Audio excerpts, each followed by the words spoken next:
আগামী 20 মে দেশব্যাপী সাধারণ ধর্মঘটকে ঘিরে রাজ্য জুড়ে শুরু হয়েছে তুমুল আলোচনা। একদিকে শ্রমিকদের স্বার্থ রক্ষার দাবিতে এই ধর্মঘট ডেকেছে দেশের 10টি কেন্দ্রীয় ট্রেড ইউনিয়ন, অন্যদিকে বুদ্ধিজীবী মহলের একাংশ মনে করছেন বর্তমান অস্থির আন্তর্জাতিক পরিস্থিতিতে ধর্মঘট দেশের জন্য বিপজ্জনক হতে পারে।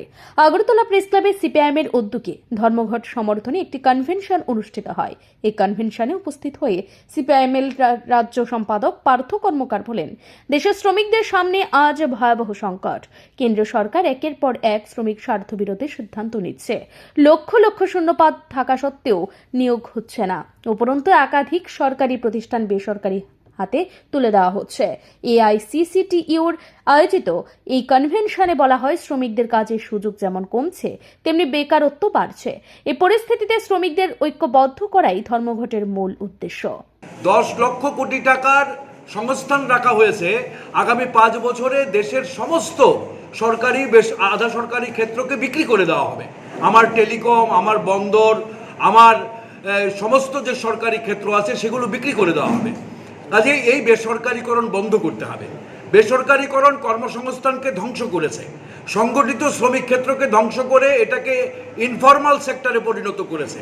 আজকে এমন শ্রমিক আছে যাদের কোনো সরাসরি কোনো মালিক নেই, মালিকহীন শ্রমিক শ্রেণী তৈরি হয়েছে, গিগ শ্রমিক যাদের বলা হচ্ছে।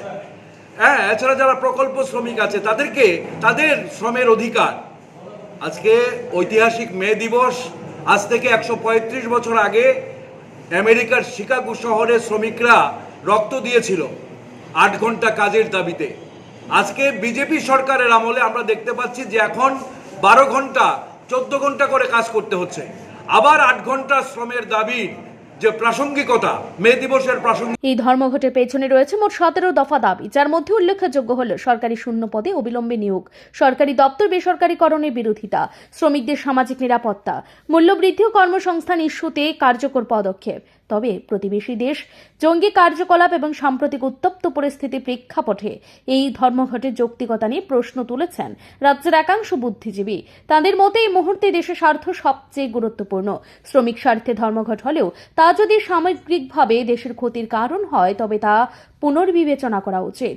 তাদের মতে যদি এটি কোনো রুটিন ধর্মঘট হয়ে থাকে তবে তা পরিস্থিতি বুঝে স্থগিত করা সংহত হবে, কারণ ধর্মঘট ক্ষতি ছাড়া উপকার করতে পারে না।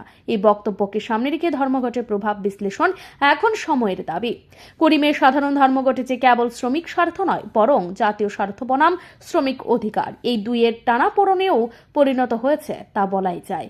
এখন দেখার বিষয় এই আন্দোলন কতটা চাপ তৈরি করতে পারে কেন্দ্রের উপর, এবং আদৌ কি শ্রমিকদের দাবি বাস্তবায়নের পথে এগোবে।